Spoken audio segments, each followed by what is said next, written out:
Okey, Alhamdulillah. Semua makan. Siapa yang tak makan lagi? Kita ada makanan ni kat rumah. Kat rumah pula. Kat luar. Kat rumah. Nak balik rumah ni. Alright. Lepas tu nasi lemak balik lagi. Nak makan kat sini pun silakan. Okey, diharapkan penceramah tak tertidur selepas makan. Okey, tadi kita dah dah lalui kisah yang pertama, iaitu kisah mengenai Ashabul Kahf, tapi masih belum habis. InsyaAllah kita akan sambung cerita mengenai kisah mereka. Kisah mereka yang menarik, dan pengajarannya adalah untuk memberitahu bahawa Allah Subhanahu Wa Taala akan menghidupkan orang yang telah mati. Seperti mana Dia hidupkan kita setiap hari. Kita tidur, kita bangun, kita tidur, kita bangun, kita bangkit setiap hari. Dan Allah jadikan Ashabul Kahfi ni, kisah ni dia tidur dalam beratus-ratus tahun yang lama, kemudian Allah kembalikan balik dia.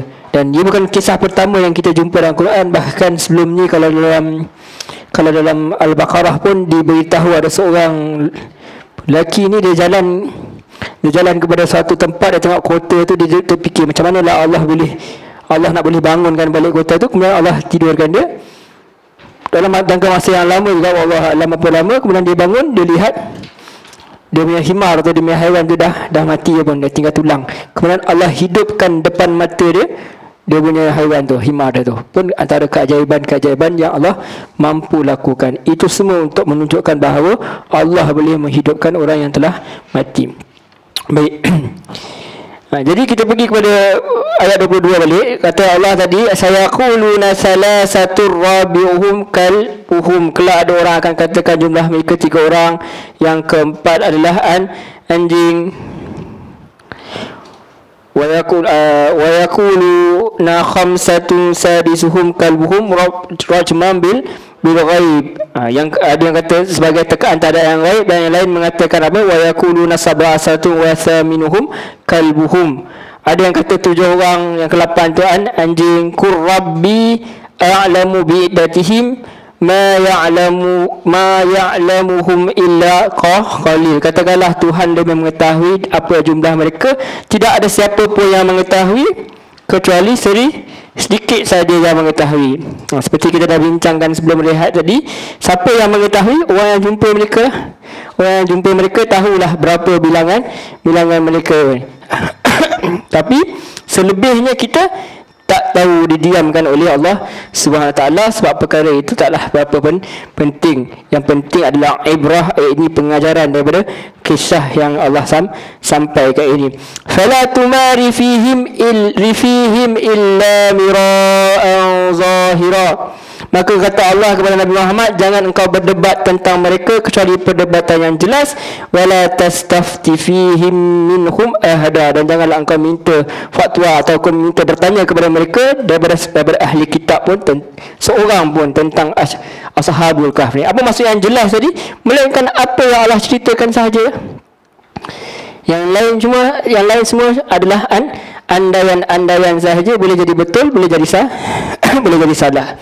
Jadi berpeganglah kepada apa yang Allah dah sampaikan. Kita tak perlukan kepada yang lain apabila dia berkaitan dengan benda yang ghaib. Wala taqulanna li syai'in inni fa'ilu dzalika ghada. Dan jangan sekali-kali engkau mengatakan terhadap sesuatu, aku pasti melakukan itu esok pagi. Ini sebenarnya teguran kepada Nabi Muhammad SAW itu sendiri. Kita tahu awal-awal tadi kita dah bincang asbabun nuzul, antaranya Nabi dia kata dia akan jawab esok kan. Dia akan jawab tentang soalan-soalan yang orang Quraisy tanya kan dia, setelah dia bertanya kepada orang Yahudi tu. Tapi dia kata, Nabi kata aku akan jawab esok, ataupun aku akan jawab. Jadi Allah tak tegur Nabi terus. Allah cerita dulu, Allah jawab dulu, cerita dalam bahasa ni. Kemudian Allah beritahu bahawa benda ghaib ni Allah saja yang tahu, baru Allah cerita. Allah tak tegur terus. Allah sampaikan dia cerita tu. Sebab Nabi dah tunggu lama kan. 15 hari Nabi tu, kalau setengah riwayat mengatakan 15 hari, takkan nak kena marah terus. Cerita dulu. Sampaikan dulu apa yang betul, barulah dia baru tegur. Janganlah sekali kau mengatakan itu pun lepas Allah kata apa? Allah saja yang tahu benda baik. So Allah ingatkan kepada Nabi bahawa jangan lakukan apa saja terhadap sesuatu dan dengan mengatakan dengan yakin bahawa aku pasti melakukan itu esok. Wala taqulanna li syai'in inni fa'ilu dzalika wada. Dan jangan sekali kau berkata tentang sesuatu sesungguhnya aku akan melakukan demikian itu esok. Wadan maksudnya esok. Dengan yakin. Kecuali dengan mengatakan illa yasha Allah, kecuali jika Allah mengkehendaki. Menarik. Allah tak tegur Nabi terus. Dah 15 hari tak dapat jawapan, so Allah sampaikan dulu apa yang hendak kita ni. Satu, kita kalau ada apa-apa kita nak marah, kita selesaikan benda yang betul dulu. Barulah kita nak tegur ke apa, kita selesaikan benda yang penting. Yang penting ni bukan nak tegur Nabi dulu, yang penting nak sampaikan dulu maklumat. Bila Allah dah cerita hanya Allah tahu benda yang gaib, itu ada ruang untuk bercerita bahawa kita tak tahu apa-apa yang akan berlaku di masa akan datang. Seolah-olah ada kaitan kan. Bila Allah dah tahu cakap benda gaib, baru Allah cerita mengenai yang Nabi lupa cakap insya-Allah tu. So jangan kamu mengatakan sesuatu melainkan kamu kata insya-Allah. So macam mana? Kita manusia selalunya bila kalau masyarakat kita bila kita sebut insya-Allah ni, ini lesen untuk kita tak datang lah. Itu masyarakat kita dia terbalik. Kita kata insya-Allah tu dalam hati confirm tak nak lah datang. Sedangkan perkataan insya-Allah ini memang nak Allah sendiri suruh kita sebut, dan dia ada perkataan para nabi dan rasul, tapi kita cakap apabila kita memang berjanji. Maksudnya bila kita nak buat satu benda, kita kata insya-Allah aku akan datang setelah kita betul-betul jazam untuk kita datang. Kalau kita kata rasa, memang kita tahu pun esok kita dah memang kita tahu pun besok kita tak nak pergi pun, kita kata aku tak datang lah esok. Beritahulah, saya memang tak datang lah esok. Tapi kalau nak datang, insya-Allah saya akan datang. Sebab ini adalah pemberitahuan kepada kita nak buat suatu benda.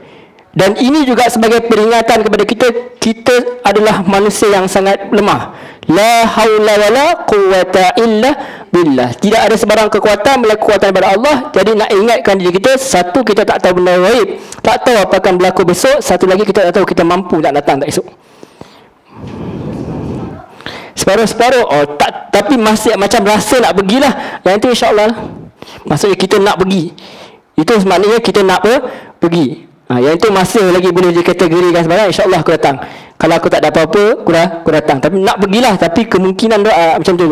Itu masih lagi dikategorikan hendak pergi. Tapi ini memang tak tahulah. Besok nak tidur setengah hari. Selepas subuh aku berazam lillahi ta'ala nak tidur. Dia nak lillahi ta'ala. Kan? Sebab nak bangun malam, tidur puas-puas dulu. Jadi yang itu tak adalah.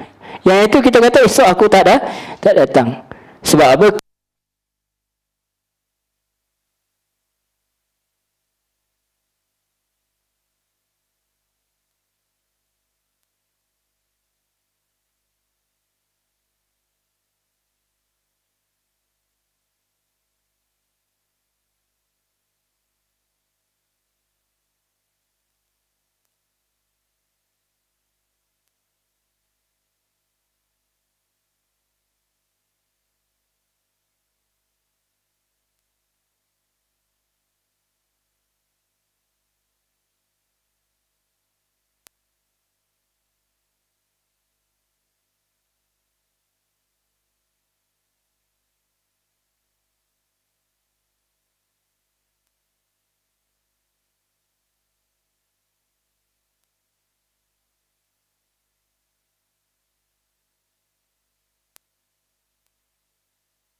Versus if you don't come and don't give anything, dia tak akan ingat you. Okey. urus tempat dia kan lain sikit. Tapi kalau cumanya kita risau begini, kalau kita janji tak datang, contohnya orang dah allocate makanan, dan 20 orang pula kata insya-Allah datang, tapi 20 orang dah secara jazamnya tak nak datang. Jadi dalam maksudnya dah confirm tak datang, dia akan merugikan 20 makanan lah. Jadi macam itulah. Melainkan kalau betul-betul dia tak ada datang. Tapi tujuan kita sebut insya-Allah ni adalah untuk mengingatkan diri kita lah, supaya kita setiap apa yang kita buat ni adalah berdasarkan apa ketentuan Allah. Jadi Allah ajar, kalau kita nak buat suatu benda betul nak buat dah, baru kita akan sebut insya-Allah. Dan juga kadang-kadang ada satu kesilapan bila kita kata macam ni. Kita kata apa? Aku doa lah kau ni jadi orang soleh insya-Allah. Itu pun adalah satu kurang ketepatan. Tak betul dari segi makna, memang Allah yang tentukan dari segi apa kita buat, sama ada kita jadi orang soleh tak, ataupun kita kata aku nak masuk syurga insya-Allah. Tak. Amin. Bila kita nak minta satu benda, kita tak kata insya-Allah. Bila kita nak buat satu benda, kita tak tahu apa yang kita nak buat tu baik atau tidak. Contoh, kita nak pergi ke tempat itu, kita tak tahu dalam keadaan tu kita akan accident ke, mungkin akan berlaku benda yang tak baik. So kita kata insya-Allah kalau benda itu baik aku datang. Maksudnya kita serahkan diri kita ni kepada Allah Subhanahu Wa Taala. Lain dengan benda syurga. Syurga tu confirm baik dah. Tak ada yang tiba-tiba kata aku nak masuk syurga insya-Allah baik kot. Tak ada. Semua orang tahu syurga tu baik. Ya apa, dan apa lagi bila benda tu berkaitan dengan Allah. Tapi kalau berkaitan dengan manusia, kita tak tahu. Esok walaupun benda tak baik, kita nak pergi sekolah ke apa, kita belum tentu benda tu elok untuk kita pergi esok. Jadi kita minta Allah lah yang tentukan segala-galanya. Jadi kalau kita nak berdoa, kita tak boleh doa. Bahkan ada hadis Nabi pun, Nabi kata apa, jangan kamu bila berdoa kamu kata apa, kalau Allah nak makbulkan. Sedangkan perkataan insya-Allah itu ada. Kalau Allah nak makbulkan, kalau Allah nak izin kan. Jadi kita tak begitu. Sebab tu bila kita baca Al-Fatihah, tak ada pun tiba-tiba imam kata insya-Allah panjang-panjang. Dia kata amin. Sebab kita doa. Doa dia tak insya-Allah ni untuk kita berjanji dengan manusia lah. Ya. Ada soalan? Alright. Okay. So Allah kata begini, Allah kata apa? Jangan buat satu benda melainkan kamu kata illa ayyasha Allah. Jadi bila kata insya-Allah, maksudnya kita berjanji. Kita menjadikan Allah sebagai galang ganti. Dalam bahasa apa, kita jadikan Allah sebagai kita punya garantor lah. Kita jadikan Allah sebagai garantor. Maksudnya kalau kita datang, seolah-olah kita mempersalahkan Allah SWT. Kita kata tak, ini maksudnya Allah yang tak bagi datang. Tapi kalau kita saja tak nak datang, maksudnya kita telah menyalahkan Allah atas apa yang dia tak buat. Kita memang nak datang. Walaupun sebenarnya macam kita berdoa pun, kita kata apa, memang betul pun Allah yang tentukan apa-apa saja doa. Tapi dari segi adabnya bukan begitu. Contoh macam Mufti Pelis, dia pernah buat tafsiran macam dia kata macam kita doa, ya Allah, Tuhan yang menjadikan khinzir, makbulkanlah doa aku. Betul tak Allah yang menjadikan khinzir? Betul. Tapi tak sesuai. Tak sesuai. Sebab tempatnya bukan di situ. Contoh kita sembelih, kita tak kata Bismillahirrahmanirrahim dengan rahmat, dengan nama Allah Maha Pemurah lagi Maha Penyayang, sebab dia ada berkaitan menghilangkan nyawa. So kita kata Bismillah, Allahu Akbar. Kaitan dia menjadi benda yang sesuai. Kita tak kata ya Allah balaslah kepada Zani yang jahat, wahai Allah yang Maha Pemurah lagi Maha Penyayang. Kita nak pergi perang ni, kita minta dengan nama-nama Allah, ya Allahu Akbar, Allah yang Maha Perkasa Al-Aziz. Kita doa benda-benda yang berkaitan. Begitu dia tadi menggunakan insya-Allah, tidak sesuai untuk berdoa, dia sesuai untuk bila kita berjanji kita untuk buat sesuatu. Okey. Kemudian Allah teruskan, waskuru rabbaka idza nasit, dan ingatlah Tuhanmu ketika lupa. Kadang-kadang kalau ada kemudian kata apa, waqul asa yahdi yani rabbi li aqraba min hadza rasyada. Mudah-mudahan Tuhanku akan memberiku petunjuk kepadaku agar aku yang lebih dekat kebenarannya daripada ini. Okey, penafsiran yang pertama ialah maksudnya kita berjanji dengan orang, Tapi kita tak sebut insya-Allah. Tiba-tiba dalam kereta, kita tengah bawa kereta, ya Allah, aku tak cakap insya-Allah. Kita sebut insya-Allah.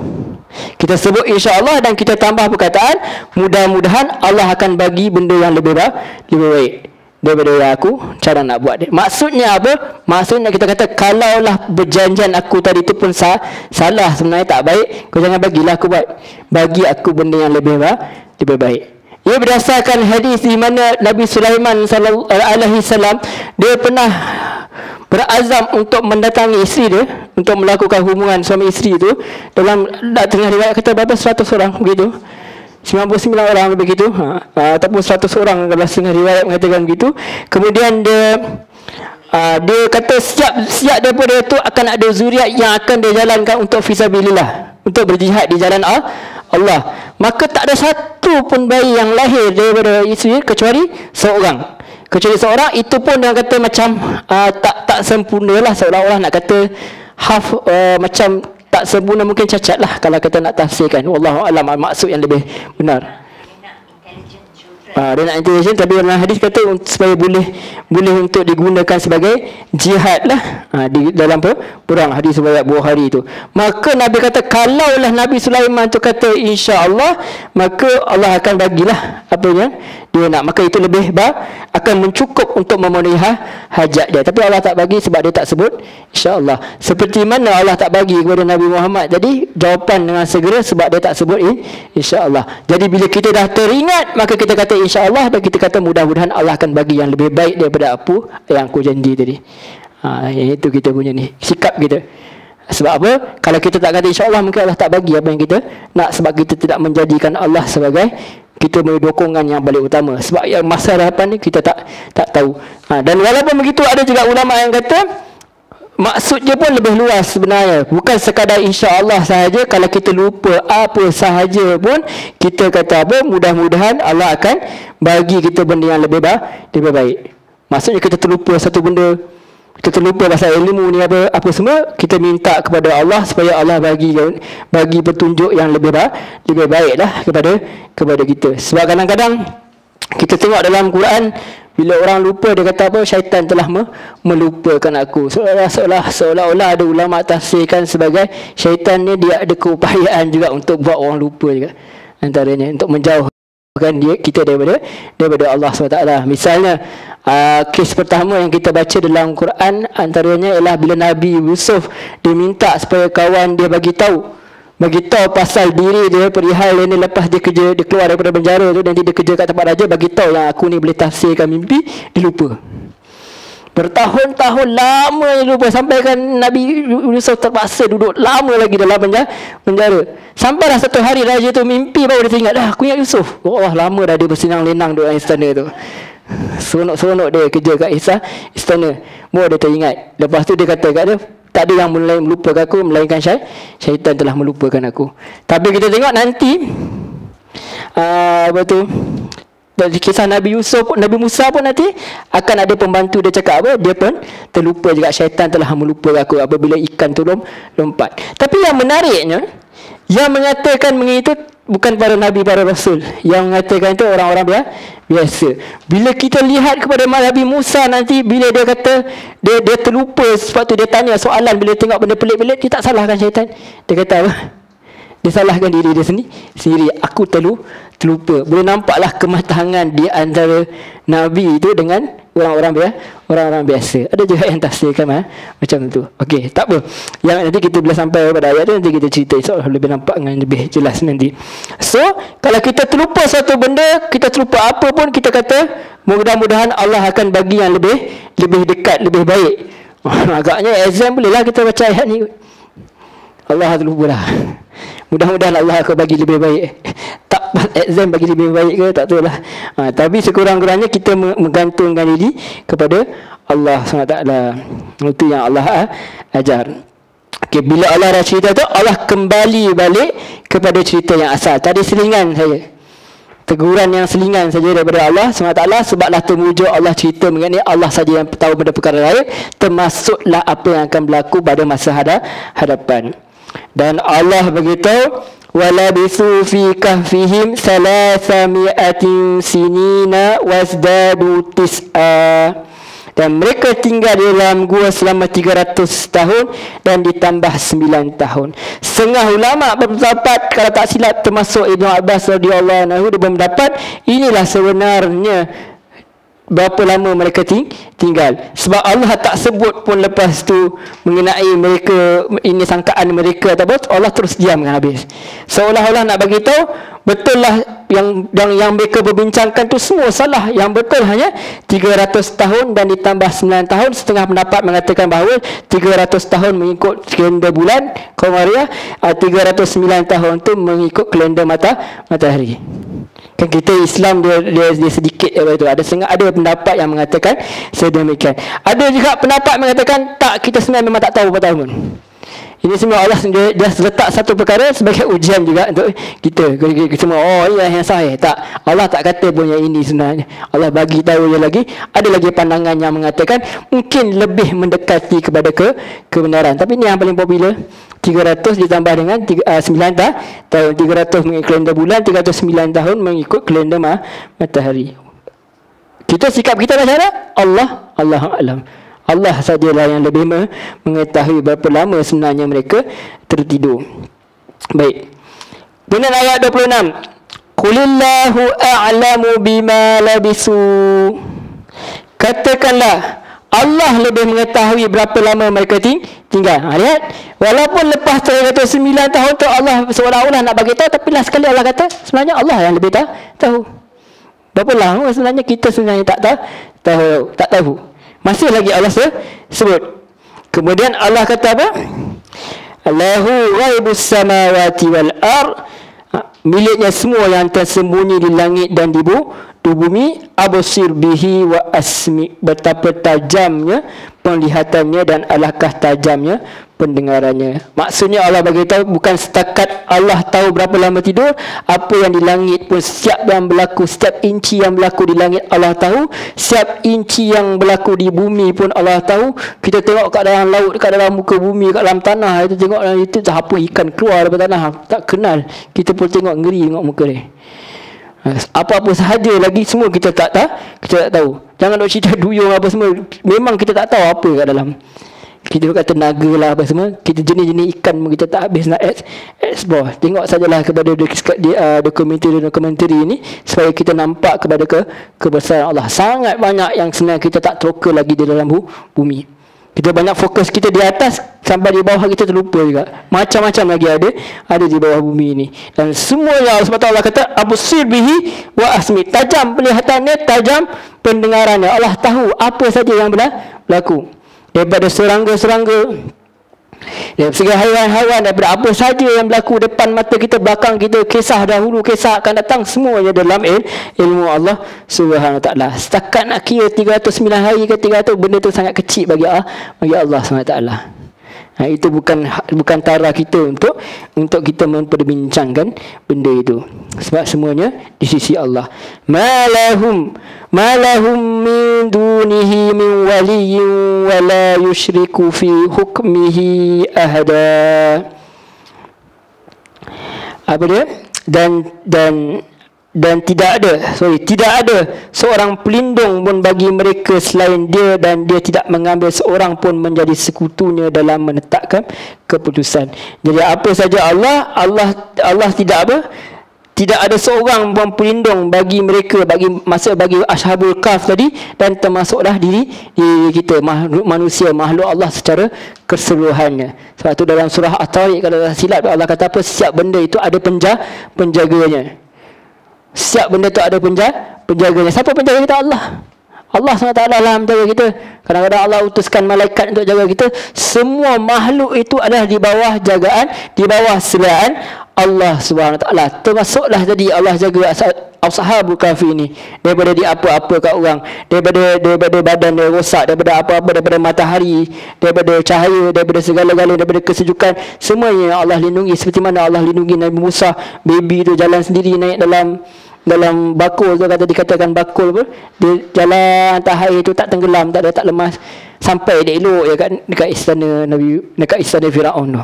Tempat yang dia lari, tempat tu lah dia sampai. Biasa macam tu lah. Sampai yang kita tak nak buat, yang tak nak buat tu yang dapat. Yang kita tak nak buat, selalunya Allah akan uji dekat situlah. Adalah hikmah dia.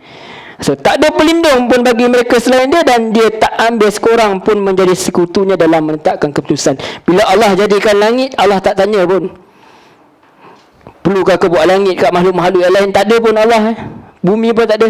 Bila Allah jadikan manusia, Allah tanya ke malaikat perlukah kau buat? Tak, Allah tak tanya. Allah umumkan. Wa iz qala rabbuka lil malaikati inni ja'ilu fil ardi khalifah. Bukan Allah pun yang musyarat nak tanya elok ke aku buat. Tak, Allah tengah nak bagi tahu sebab malaikat akan ditugaskan untuk menjaga makhluk ni. Akan ditugaskan untuk bagi wahyu, akan ditugaskan untuk merurun rezeki, akan ditugaskan untuk mencatat amalan mereka baik dan manusia baik dan jahat. Itu sebab Allah bagi tahu, dan Allah tak meminta izin kepada siapa pun untuk melakukan sesuatu. Itu Allah SWT. Dia tak mengambil sekutu pun dalam menetapkan keputusan. Sebab ramai yang sebelumnya orang tahu, dia kata Allah tu ada anak, dia kata Allah tu ada sekutu melainkan Allah, selain daripada Allah SWT. So Allah kata watlu ma uhiya ilaika min kitabi rabbik, dan bacakanlah wahai Muhammad apa yang diwahyukan kepadamu, iaitu kitab tu Tuhanmu. Maksudnya Allah nak bagi tahu apa saja pandangan boleh jadi betul, boleh jadi salah bila dia bertentangan dengan Al-Quran yang betul. Walau apa pun yang berlaku, walaupun apa pun orang kata, kalau dia bertentangan dengan Al-Quran, maka balik kepada Al-Quran. Al-Quran lah yang paling benar. Dia mengatasi kisah sejarah atau apa saja, sebab kajian manusia boleh jadi silap, tapi apa yang Allah tetapkan takkan silap. Bila dia sahih lah, bila dia qat'i lah, bila betul-betul Allah sebut, maka dia tidak akan terbuka kepada ruang kesalahan langsung walaupun sedikit.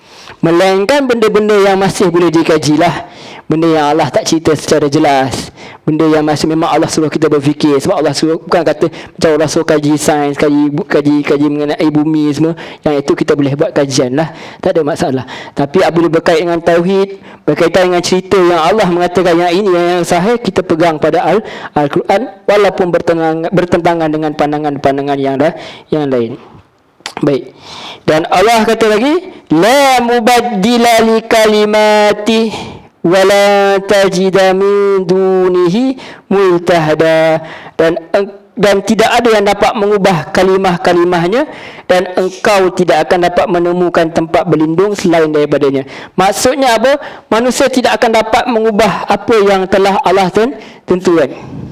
Contoh, matahari bergerak daripada timur ke barat, manusia takkan boleh tukar. Hari ni saya nak keluar sikit daripada selatan, matahari pun kata hari ni aku tak nak keluar lah, cuti sekolah kan, nak bawa anak jalan.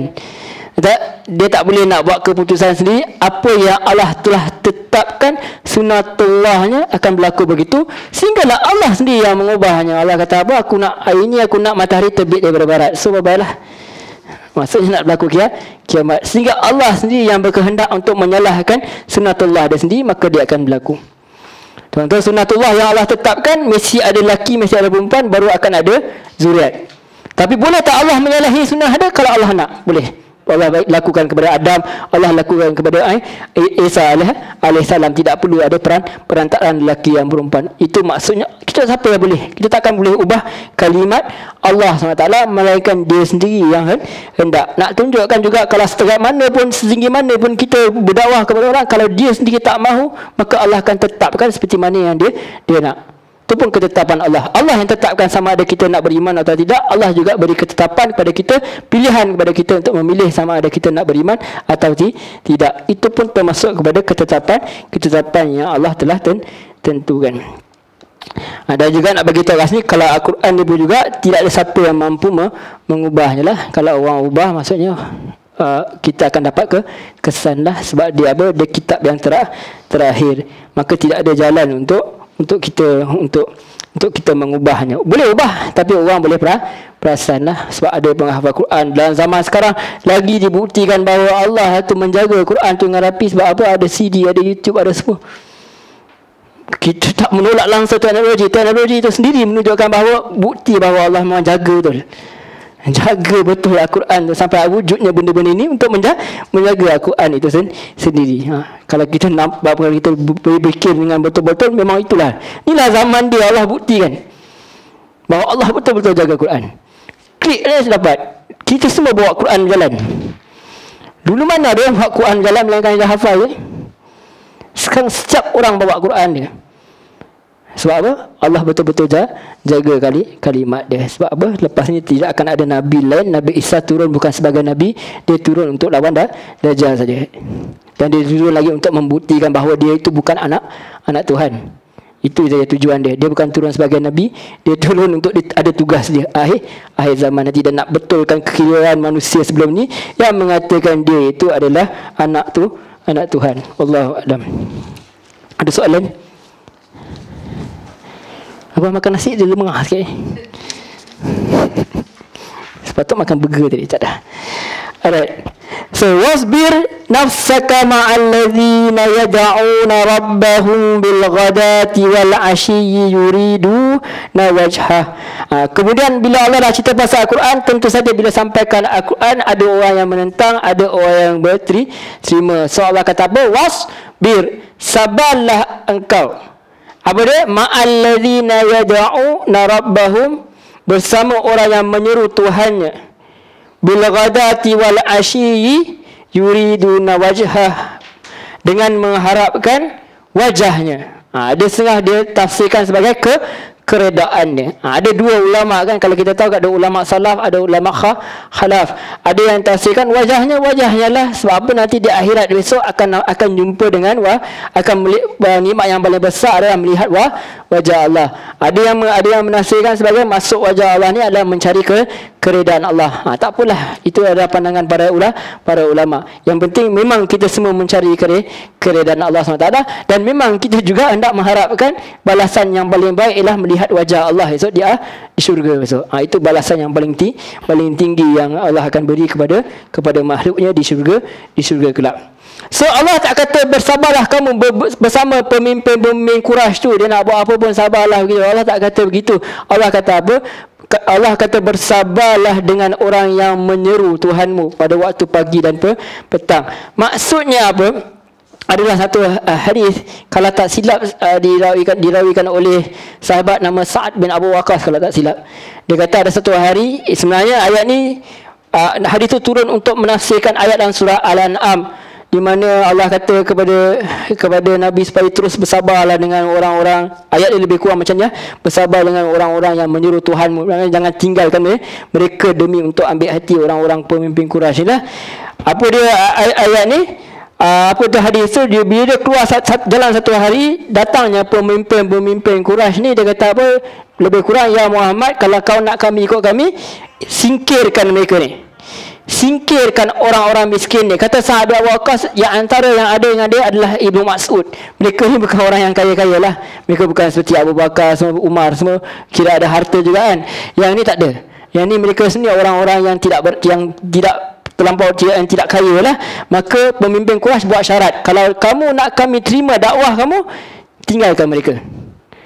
So Nabi macam terfikirlah, bukan nak tinggal apa, suruh mereka balik kejap lah, nanti kita jumpalah kat masjid ke kat mana, kita jumpalah di dalam majlis halakah ke mana. Nabi nak terfikir nak baca, Allah turunkan ayat dalam surah Al-An'am tu yang lebih kurang macam ayat ni bunyi dia, bersabarlah engkau Muhammad bersama orang yang menyeru Tuhannya pada waktu pagi dan senja. Maksudnya Allah tak reda. Jangan kita buang, kita dalam orang kata dalam kegairahan kita untuk berdakwah kepada orang bukan Islam, jangan sampai kita membuang orang-orang yang telah sedia Islam. Ada orang dia suka, dia syahadahkan semua orang, lepas tu dia tinggal. Sedangkan orang tu dah Islam. Banyak kan berlaku di tempat orang asli semua, habis semua. Lala tak sampai setahun, lepas tu dia kembalilah. Ataupun dia dapat versi Islam dia, versi sendirilah. Vibration ni apa tak tahu Allah. Jadi dapat versi dia sendiri. Sedangkan Allah kata apa? Bila orang Islam yang nak masuk Islam, yang itu pun kita kena jaga di samping kita berdakwah kepada yang lain. Jangan gadaikan yang dah memang dah Islam semata untuk yang tu. Tapi dua-dua kita kena buat. Berdakwah yang belum Muslim pun kena dakwah, yang penduduk yang asal pun yang dah masuk Islam pun kena jaga juga. Yang itu Allah Nabi ajar. Sebab apa? yang mereka yang nabi yang asal ni mereka tidak ada harta, mereka tak ada ni, jangan seolah-olah Allah nak kata kepada nabi, janganlah sebab mereka memuai kekayaan, mereka melimpah berarti kamu cenderung kepada mereka. Jangan. Sebab Allah tak menilai kepada harta, Allah tak menilai kepada rupa, Allah tak menilai kepada yang lain bentuk material. Allah lihat apa yang ada dalam jantung hati manusia. Allah lihat kepada keimanan manusia. So Allah kata jangan bersabarlah engkau. Sebab bersabarlah sama orang ni, orang-orang susah ni, sabar sebab mereka tak apabila harta pun tak ada. Kadang-kadang minta makanan kat Nabi pun ada riwayatkan dalam hadis. So Allah kata apa? Bersabar. Janganlah apa Allah kata sini, wala ta'du ainaka anhum turidu zinatal hayati dunya. Janganlah palingkan kedua matamu daripada mereka semata-mata apa? Untuk mengharapkan perhiasan kehidupan dunia. Itu teguran Allah kepada Nabi. Sebenarnya Allah tahu Nabi takkan terpengaruh. Dia lebih kepada teguran kepada umat dia lah. Kadang-kadang kita lebih kepada orang kata, lebih kepada orang-orang ni, orang-orang yang lebih kaya daripada orang-orang yang miskin. Kita bagi makanan kat masjid. Lecturer saya selalu tegur, dia kata, kita bagi makanan kat masjid okey lah, tapi yang makan siapa sebenarnya? Orang-orang yang ada duit pun. Kadang-kadang orang tu dah makan pun dia terpaksa makan lagi sekali sebab ada makanan free. Sebenarnya yang lebih baik kita cari adalah orang-orang yang memang homeless, memang tak ada duit. Memang yang itu kita sebenarnya kita cari. Bukan tak boleh bagi makan kat orang masjid, tak ada masalah, bagi-bagi, tapi dalam semasa yang sama jangan kita lupakan orang yang lebih fakir, orang yang lebih memerlukan. Yang itu yang lebih kita perlu cari. So Allah nak ajar kepada kita. Kadang-kadang kita tengok macam orang politik lah, dia seorang je yang ikut dia ramai. Kita tanya apa kau buat ni, tak tahu, ikut dia. Jadi kita tak nampak apa sebenarnya yang dia nak kan. Dia nak kepada populariti, dia nak kepada orang kata ada orang belanja dia apa. Sebenarnya Nabi, Allah berkata kepada Nabi, jangan pandang kepada itu, pandang kepada orang yang mahu. Ya, silakan.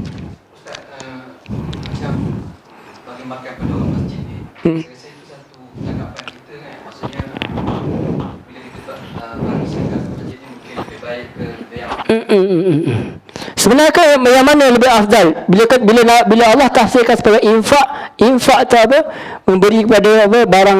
Beri barang kita yang berlebihan. Kepada siapa? Kepada orang yang memerlukan. Kepada orang yang lebih memerlukan. Bukan kata kita tak boleh memberi kepada orang. Kita anggap dengan memberi kepada orang itu lebih berkat. Sebenarnya tidak. Sebab memberi itu bukan untuk mendapat keberkatan itu. Memberi itu sebenarnya adalah untuk membantu. Dan dengan membantu itu akan dapat keberkatan. Contoh sama macam orang suka memberi kepada orang lain, dia abaikan keluarga. Sedangkan keluarga yang paling utama, dia ingat bila dia pergi bagi kat orang luar lebih berpahala. Sebenarnya tidak. Memberi kepada orang yang memerlukan keluarga itu lebih, sebab dia ada dua pahala. Pahala apa? Pahala bagi apa tu? Kaum kerabat tu dia bagi apa? Nafkah. Kedua dia dapat pahala sedekah. Jadi dia kena, kalau lusa Quran dia kata kita kena tahu al-aulawiyat. Apa itu aulawiyat? Keutamaan. Boleh bagi ke orang masjid, tapi keutamaan di mana? Kita tengok dulu. Kalau dah habis dah settle yang ni, kita punya orang kata wang daripada derma atau rabah ni, kita fokus baru kita boleh pergi kat kawan-kawan kita. Tapi kalau belum settle lagi orang miskin, baik bagi kepada orang yang lebih memerlukan. Bukan kata tak boleh, kita tengok kepada keutamaan. Orang kata haram bagi kat orang masjid, salah tu. Boleh kita bagi kawan-kawan, tapi kita lihat kepada keutamaan. Contoh, boleh tak kita belanja kawan kita kaya? Boleh. Sebab Nabi pun selalu bagi hadiah kepada kawan-kawan kita. Tapi di manakah keutamaan tu? Kalaulah duit RM50 tu kita belanja kawan-kawan tu, baik kita belanja kepada orang yang lebih memerlukan. Sebab ada orang memang tak makan. Yang ni kita cuba nak bagi dia makan sedap saja. Kita tengok kepada keutamaan situasi kita lah. Bukan saya kata tak boleh, tapi nak kata keutamaan tu di mana. Kalau jadi selalu sangat, tiap-tiap minggu ada kenduri, tapi yang datang siapa? Yang datang orang kita yang memang ada makan. Kadang-kadang balik rumah isteri masak pun tak apa, ada makan kat masjid ni, bazir kat luar. Sedangkan sepatutnya kita jemputlah orang-orang yang lebih fakir, yang itu lebih baiklah. Wallahu a'lam. So di sini pun Allah beritahu, jangan ikut kepada orang-orang yang nak mengharapkan perhiasan kehidupan dunia itu. Jangan kamu berpaling kepada mereka semata-mata mengharapkan perhiasan kehidupan dunia.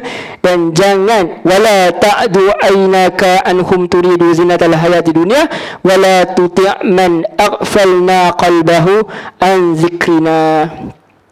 Dan janganlah engkau mengikuti orang yang hatinya telah kami lalaikan daripada mengingati kami. Wattaba'a hawahu wa kanat amruhu furuta, serta menuruti keinginannya dan keadaannya sudah melampaui batas.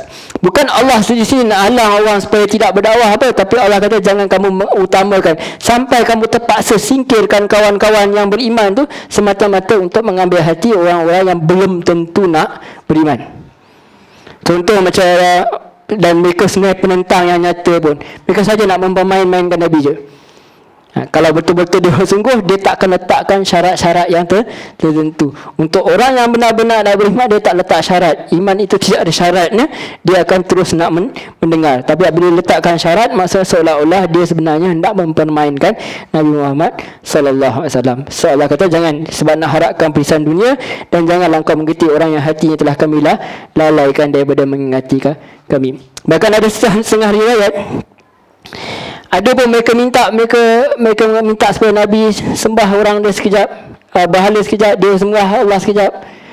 Sekali macam tu, ataupun lepas Nabi sembah sekali, dia akan sembah Allah segala-galanya. Dia letakkan syarat-syarat yang pelik-pelik. Itu yang keluar ayat apa, qul ya kafirun la a'budu ma ta'budun. Kami takkan sembah apa yang kamu sembah. Ada benda yang kita boleh tolerate dalam agama, ada benda yang kita tak boleh nak tolerate. Benda yang kita boleh tolerate, kita tolerate lah. Benda yang kita tak boleh tolerate, kita tak tolerate. Ada benda yang boleh tolerate, kita tolerate. Tapi yang menggadaikan akidah, kita tak tolerate lah.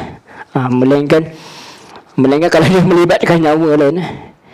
Kan sampai ada sahabat yang melakukan kufur, tapi dia tak kufur pun sebab dia melibatkan nyawa. Wallahu a'lam.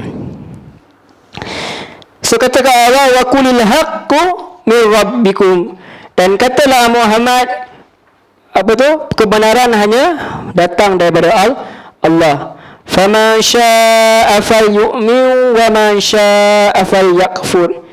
Barang siapa menghendaki beriman, hendak dia beriman, dan barang siapa menghendaki kafir, biarlah dia kafir. Sebab banyaknya syarat yang diletak kepada Nabi. Tak boleh ada orang miskin, tak boleh, maka Allah kata apa? Jangan ikut. Kalau dia nak beriman, dia beriman. Kalau dia tak nak beriman, apa mau buat? Itu terserah kepada diri sendiri, sebab Allah dah bagi dia choice. Tapi Allah tak suruh Nabi stop dakwah tetap dakwah. Dakwah mesti diteruskan, tapi kita tak akullah kepada apa yang dia minta. Sebab apa? Menjadi pendakwah ni kita sebenarnya, kita bukan seperti salesman, kita bukan seperti orang menjual barang. Kita offer satu benda yang baik, tapi kalau dia tak nak ikut juga, dia letak syarat yang pelik-pelik, kita kata tak apalah. Kita tak akur ke lain, kita businessman, kita ikut semua benda. Asalkan boleh laku barang, tak apa, boleh kan. Asal kita fikir keuntungan yang lebih.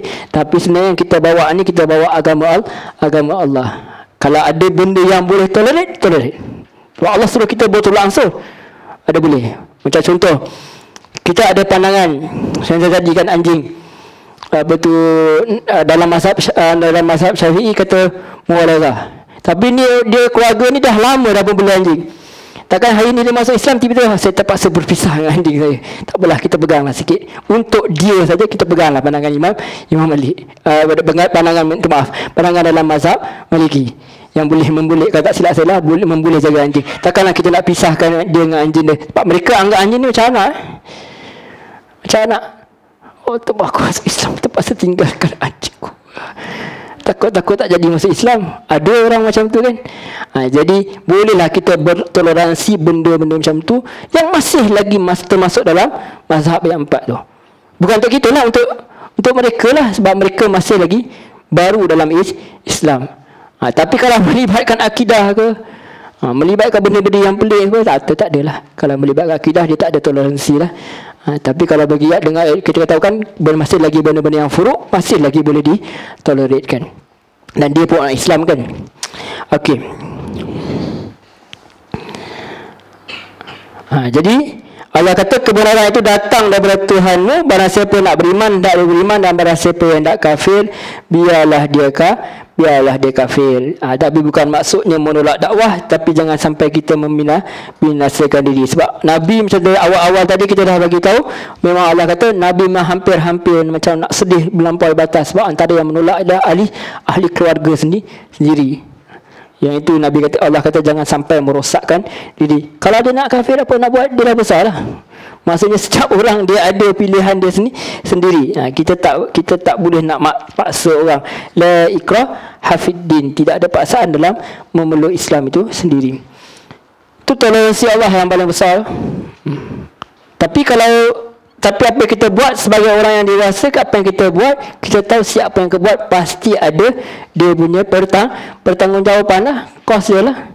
Kalau kita sanggup untuk tinggalkan Islam, so kita sangguplah untuk menahan juga api Allah subhanahu wa ta'ala. So mesti ada galang gantinya. Inna a'tadna lil-zalimina naran ahata bihim suradiquha. Sesungguhnya kami telah menyediakan neraka bagi orang yang zalim. Zalim tadi kita dah terangkan, orang yang mengurangkan hak, orang yang meletakkan satu benda tidak betul pada tempatnya. Orang yang telah mengurangkan hak Allah, bagi mereka ialah neraka yang apa? Yang gejolaknya, neraka yang meliputi terhadap mereka. Maksudnya surah di kuha sangat besar lah, sampai mereka tak boleh nak lari lah. Dia besar, dikepung kiri dan kanan ke belakang, pergi kat mana pun seolah-olah lautan yang penuh berapi. Tak ada tempat untuk melarikan diri. Ada minuman tak? Ada. Allah kata ada. Lega dah sikit dengar kot. Wa in yastaghithu yurathu bima'in kalmuhli yashwil wujuh. Dan jika mereka minta minuman, mereka diberi minuman dengan air seperti minyak yang membakar wajah-wajahnya. Sebab dalam hadis kata, belum minum pun dia punya ni pun dah menyebabkan apa? Daging tertanggal. Buat dipaksa pula minum dengan nanah apa? Semua tu daripada diri dia sendiri. Kan dalam surah An-Naba apa? Tidak ada minuman melainkan apa? Illa hamimau wa ghassa saqa, melainkan air yang mendidih dan bernanah kan. Setengah ulama tafsirkan sebagai bernanah. So tidak ada air. Ada air, tapi air yang seperti akan membakar wajah. Bisasyarabu wasa'at murtafaqa. Dan Allah kata apa? Itulah minuman yang paling buruk dan tempat istirahat yang paling buruk. Ayat 29. Jadi dalam neraka ni, untuk balasannya adalah kalau nak minum air pun mereka minta air, Allah bagi juga. Allah bagi sebagai untuk menghina mereka lah, air yang panas. Dalam hadis kata kalau rapatkan pun dah habis hancur, bila minum habis putus semua apa yang ada kat perut. Mereka kata sebenarnya dia tafsirkan sebagai cairan tembaga tu. Right? So Allah kata lagi innallazi, kemudian bila dah kata sebelum ni, bila Allah dah sebut mengenai neraka, pasti Allah akan sebut mengenai syurga. Bila Allah sebut syurga, pasti Allah akan sebut neraka. Hampir tiada, kalau saya silap saya lah, hampir tiada agaknya. Kalau tak semua, besi diganding dengan sama. Kalau neraka, syurga neraka, supaya adanya rasa takut dan ada juga rasa harapan. Kalau harap saja jadi confirm lah ni, lala tahu neraka tak boleh lah. Kalau takut je jadi depressed lah. Ramai lah kena buka bisnes psikiatris lah. Ramai lah orang pergi jadi psikiatris yang kena jumpa sebab apa? Stres, hari-hari mimpi neraka. Kalau syurga pun habis sonok rasanya kan. Terbang je, nanti take for granted. Jadi mesti ada gabungan antara takut dan harap. Itu yang menimbulkan iman. Mak manusia itu begitu kan. Okey. Tapi betul Allah kata innalladzi na'amanu wa amilus solihat. Sesungguhnya mereka yang beriman. Tak cukup dengan beriman. Iman itu ada 3. Apa tu iman? Mesti diikrarkan dengan lisan kan. Dia dengan lisan. Kedua tu apa tu? Hati kan. Perbuatan hati. Dia syarat-syarat dia dah. Kalau setakat percaya tak ada perbuatan, tak jadi. Kalau perbuatan sahaja tanpa iman tak jadi. Dia sangat orang kafir. Ada tak orang kafir yang baik? Ramai. Kalau pergi ke England semua, good morning sir, morning. Tengok orang Jepun semua tak habis tunduk dia. Kita pun penat kan. Tak ada gurau kan. Baik tak? Baik. Tapi perlu ada iman. Perlu ada ikrar dalam hati. Ikrar saja tak buat. Saya sampai pekat tinggi, saya tak payah beribadat dah. Hebat. Saya kalau sampai pekat tertinggi, saya tak payah solat dah. Baik, saya tak sampai pekat tertinggi. Sebab apa? Tidak ada gantung harap saya dengan Allah. Tak syok lah, tak dapat nak merayu ke Allah. Tak syok, tak dapat nak merintih. Kita banyak masalah kan. Ada benda yang kita nak bisul ke apa, nak bagi tahu kat orang, malu. Jadi kita mengadu ke Allah. Dah puas berubat tak baik-baik. Tak ada, saya tak ada bisul. Cakap je. Right. So benda-benda macam tu kita perlukan Allah SWT. Jadi mendekatkan diri kepada Allah SWT ialah sepatutnya kita lebih memperbanyakkan amalan dan kita memperbaiki amalan lah. Kalau kita tak banyak pun, at least kita perbaiki. Hari ni solat tak khusyuk, esok kita khusyukkan sikit.